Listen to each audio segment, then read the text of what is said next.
types of jobs that are available, and this is it's somewhat simplistic, but the first is a full-time academic job.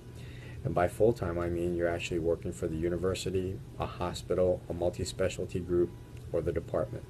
Somebody will be your employer, and you will have bosses. The duties and responsibilities fall under the traditional 4 responsibilities: clinical, research, education, and administrative. I think from a reporting standpoint, you are going to report to a division chief and a chair. You might have a more immediate supervisor, but it's important to ask yourself as you're going through the interview process, do you like the people you're going to work for? If you don't like them, or you feel like you can't trust them, you're not going to trust them or like them any better once you're hired. As far as salary and fringe benefits are concerned, in most university academic faculty practices, the salary is determined by your level of expertise and how desirable you are as a commodity to them. And then finally, the benefits packages are generally set by the university, so are for the most part non-negotiable, and you'll see that the contracts that you get from the universities are boilerplates for the most part. The second type of job is an academic affiliated job, and this is the kind of environment I actually work in right now. You can be employed by the hospital, by a multi-specialty group, you can be employed by the department who is subsidized by the hospital, or you could actually be employed by a private group in that hospital.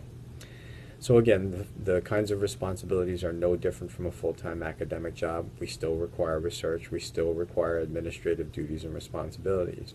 Your job is to find out what percentage of time is going to be spent doing these things. And if you want to be a busy clinician and that's how your salary is going to be determined, are we going to put too many duties and responsibilities on you for you to be able to achieve the kind of salary you think you should have? From a reporting standpoint, again, you're going to have direct supervisors, you're going to have a chair or a chief to to answer to, so be sure you like those people, be sure you feel like these are people you can get up and go to work and feel like they're going to take care of you.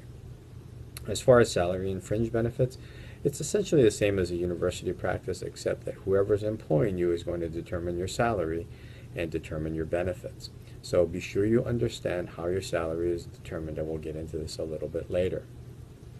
As far as a private large group or multi-specialty group, essentially you're really employed by the group. You are not. You're in private practice, but you don't, because you don't work for a hospital or a university, but you are really employed by someone who is going to determine your salary, and it's often based on your clinical productivity. You should also find out if the group you're looking to join is supported contractually by the hospital. If they are, then you will have some responsibilities to the hospital, or at least your group will. Now, as far as the duties and responsibilities are concerned, you need to know what the expectations are. If it is to build a busy clinical practice, is the group going to support you doing this?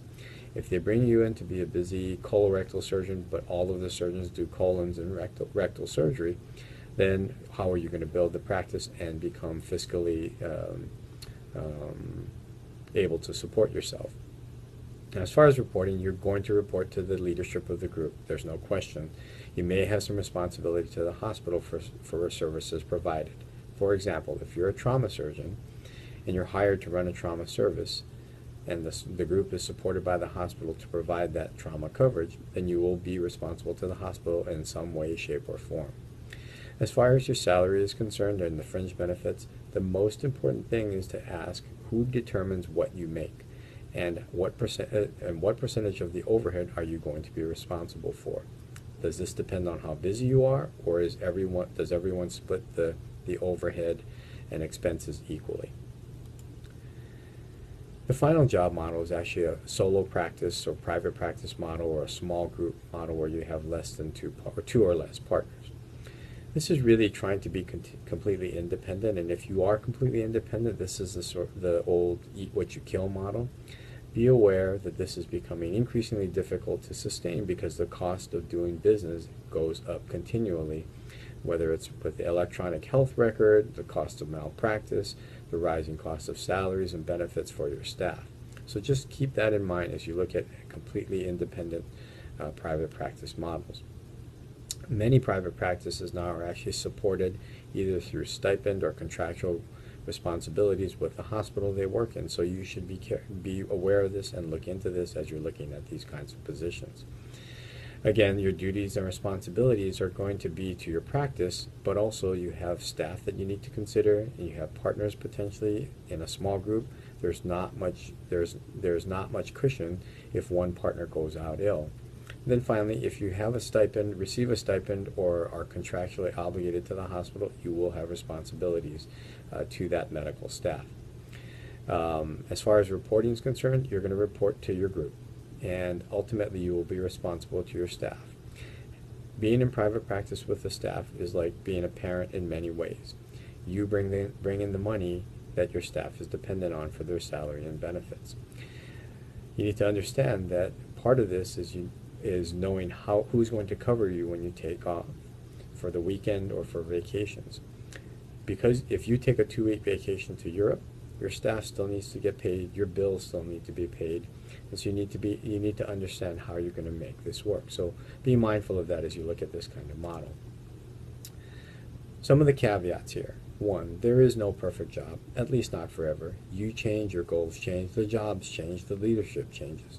Just know that if the change makes it difficult for you to be happy, you need to be ready to make a move if a good opportunity arises.